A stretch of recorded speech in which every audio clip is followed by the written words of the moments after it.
We are victorious. We are victorious. Nothing can conquer us. We are victorious. We are victorious. We are victorious.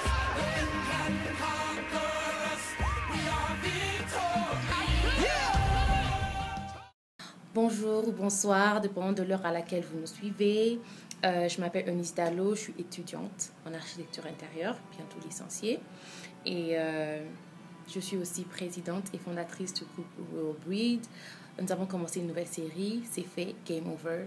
Nous avons eu Ketia et Eunice Mobula qui nous ont parlé dernièrement et j'espère que vous avez été bénis par leurs prestations. Donc, moi, je vais parler de tout est accompli. Mon thème aujourd'hui, c'est tout est accompli. Tout est accompli est tiré de Jean 19, 7 ans. Avec cette série de partage, nous sommes en train de comprendre, au fait, la mort, la vie de Jésus, la résurrection de Jésus, la mort et la résurrection de Jésus et pourquoi elle est importante pour nous. Donc, nous avons fêté la Pâque le dimanche passé. J'espère que vous savez tous que la Pâque, c'est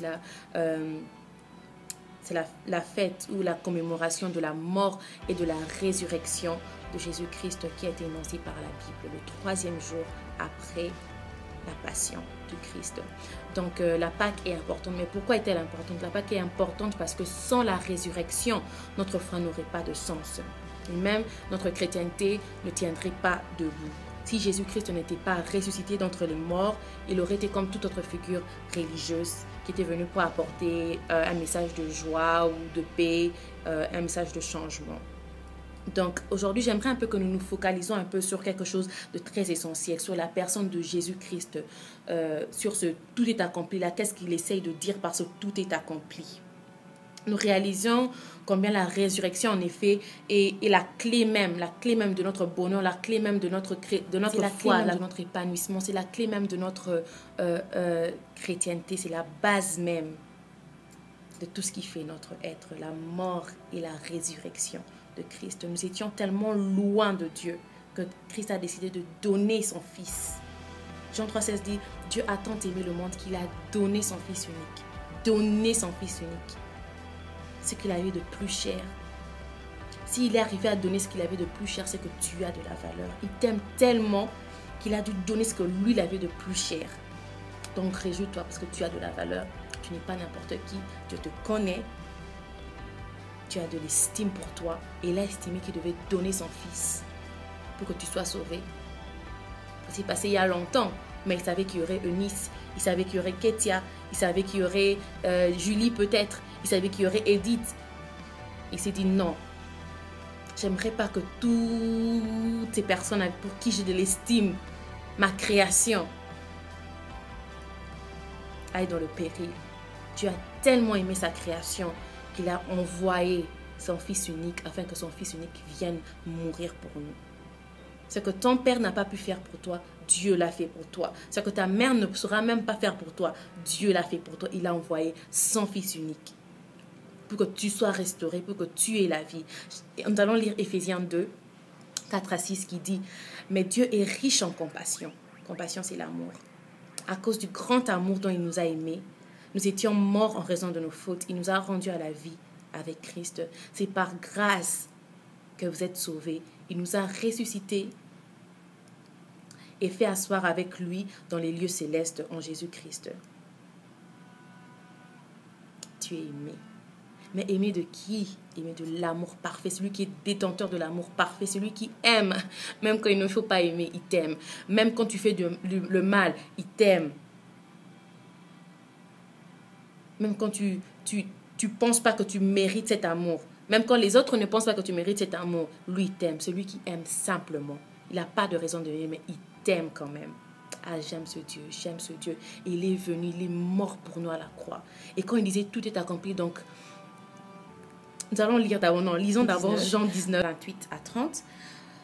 Après cela, Jésus qui savait que tout était déjà accompli, dit afin que les Écritures se réalisent pleinement, j'ai soif.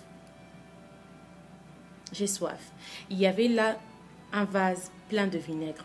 Les soldats en remplirent une éponge, la fixèrent à une branche d'hysope et l'approchèrent de sa bouche. Quand Jésus eut pris le vinaigre, il dit « Tout est accompli ». Puis il baissa la tête et rendit l'esprit. Tout est accompli. J'aime bien le tout est accompli de Jésus parce que ça veut dire wow, le match est fini. It is finished en anglais. Donc, tu es libre maintenant de rentrer vers moi. Tu es libre maintenant de faire le choix, de choisir entre la vie et la mort. Tu es libre maintenant de rentrer chez papa. Mais le diable se disait sûrement, c'est fini, mais il est mort. Oui, c'est fini. Non, mais il ne s'est pas arrêté qu'à mourir, cher Satan. Il est mort, mais bien plus, il est ressuscité. 3 jours après sa mort, il est ressuscité. Le tombeau était vide. On est venu chercher, mais où est-ce qu'il est? Non, peut-être que quelqu'un a pris son corps, mais non, il était ressuscité parce que Marie de Magdala l'a vu dans le jardin, dans Jean 20. Marie pleurait, mais me disait, mais oui, mon Seigneur, on a pris mon Seigneur.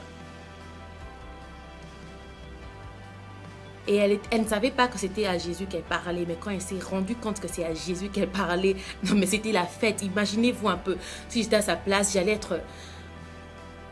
Je sais pas, ça allait juste être une trop grande joie. Elle n'a pas pu se contenir. Il fallait qu'elle aille raconter, il fallait qu'elle aille dire aux gens que voilà, j'ai vu le Seigneur. Et comme j'aime bien le dire, ce n'est pas ce que nous avons fait pour que Jésus descende pour nous. Ce n'est pas ce que nous avons fait pour que lui descende, pour que lui vienne. Mais c'est ce que lui, il a fait pour que nous rentrions vers lui, pour que notre cœur devienne un avec son cœur, redevienne un avec son cœur.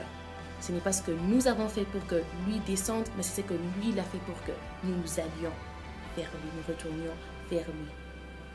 Parce que nous étions ensemble au jardin d'Éden, mais nous avons désobéi à sa parole. Et il y a une distance, un écart entre Dieu et la création. Mais pour restaurer cette relation, la Christ est descendu pour nous donner la vie. Galates 16, 15, c'est un verset que j'ai découvert, un verset que j'ai appris à aimer dernièrement. Et depuis que j'ai lu ce verset-là, ça m'a un peu ouvert les yeux sur vraiment beaucoup de choses. Ça m'a donné une joie. La version anglaise, Amplified, dit ceci. Because it is not what you do or what I do, choosing to be circumcised or not, but it is what he did for us. And he gave us a new life, a new creation. J'aime bien ça. Je vais essayer de traduire ça un peu littéralement dans une version française. Elle irait un peu comme ceci. Ce n'est pas ce que tu as fait ou ce que j'ai fait, de choisir d'être circoncis ou incirconcis. Mais c'est ce que lui a fait. Il est en train de créer une nouvelle vie. Et cette vie-là, c'est lui seul qui la donne. Non, j'aime. Il crée une nouvelle vie. Christ est venu pour nous donner la vie. C'est qu'il y avait plusieurs autres vies, hein, mais Christ est venu pour nous donner la seule et vraie vie. Christ n'est pas d'abord venu pour te donner un mari. Christ n'est pas venu pour te donner une femme. Christ n'est pas venu pour te donner la renommée. Christ n'est pas venu pour te donner l'argent. Christ est venu pour restaurer son intimité, son amour, sa relation avec toi. Christ est venu te donner la vie. Aujourd'hui, choisis-tu cette vie-là que Christ donne? Choisis-tu d'entrer dans le tout est accompli? Choisis-tu de rester de l'autre côté, attendre quelque chose qui ne viendra peut-être jamais? Veux-tu entrer avec nous dans le tout est accompli? Veux-tu entrer avec nous dans cette nouvelle vie que Christ est en train d'essayer de créer, que Christ a créé déjà même, que Christ a restauré, que Christ te donne, que Christ te met sur un plateau? Choisis-tu d'entrer dans ce tout est accompli? Choisis-tu cette nouvelle vie ou préfères-tu rester dans le monde? Tu peux tout avoir, hein. Le diable aussi donne la vie, le diable aussi donne la joie, le diable aussi donne le mariage. Mais c'est seul avec Dieu qu'on a la vie réelle, c'est seul avec Dieu qu'on entre réellement dans les vraies bénédictions, les choses qui durent, les choses que Satan donne, ce sont des choses éphémères. Mais Christ, lui, nous donne des choses éternelles.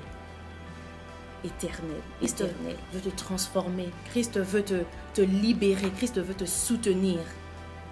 Car c'est lui qui transforme. C'est lui qui libère. C'est lui qui soutient. Mais pour cela, il faut choisir la vie.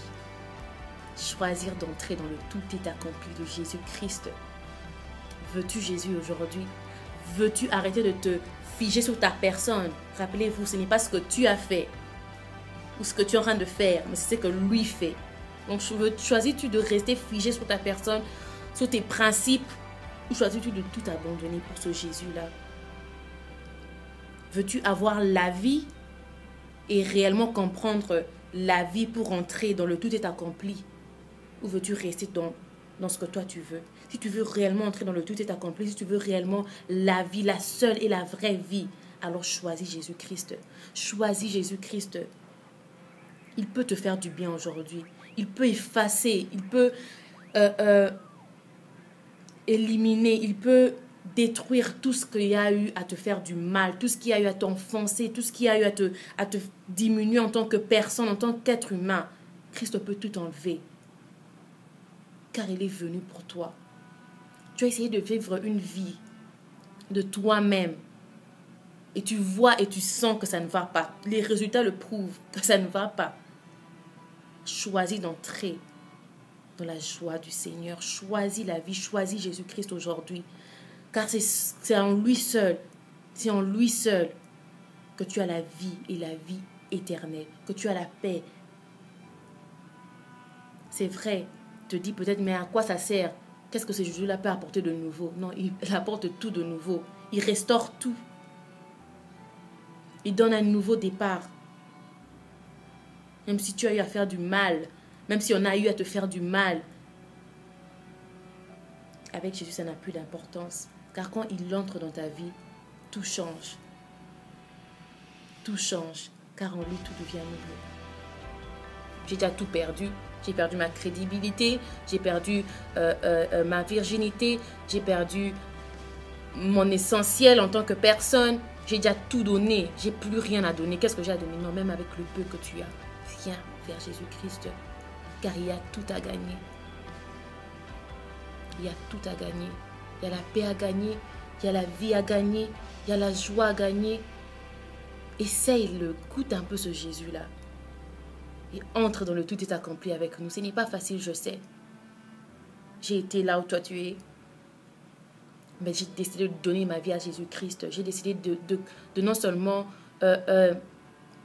dire que non, je crois à un Dieu, je crois à un Jésus, mais je l'ai laissé prendre la place du roi dans ma vie. Et depuis que je l'ai laissé prendre la place du roi dans ma vie, il y a eu un très grand changement.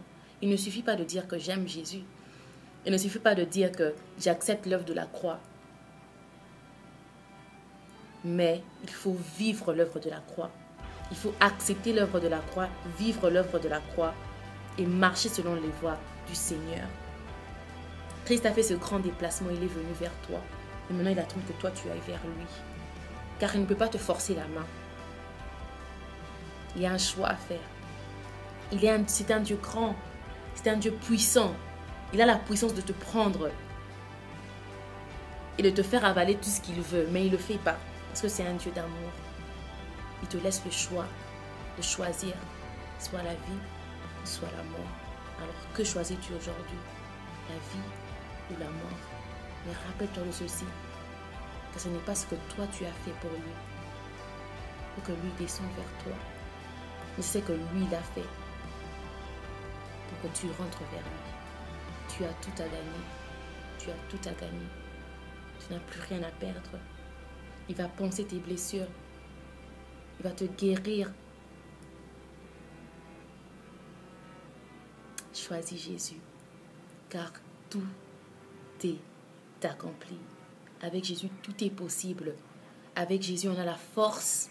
Avec Jésus, on a la joie. Avec Jésus, on a la capacité de vivre les moments les plus difficiles. Car Christ régénère cette force en nous. Christ régénère cette force en nous. Avec lui, tout devient plus facile. Ce n'est pas qu'il n'y a plus de difficile. Non, il y a le difficile aussi. Mais avec lui, tout devient facile. Plus facile. Choisis Jésus aujourd'hui, car il t'aime réellement. Que Dieu vous bénisse. We are victorious.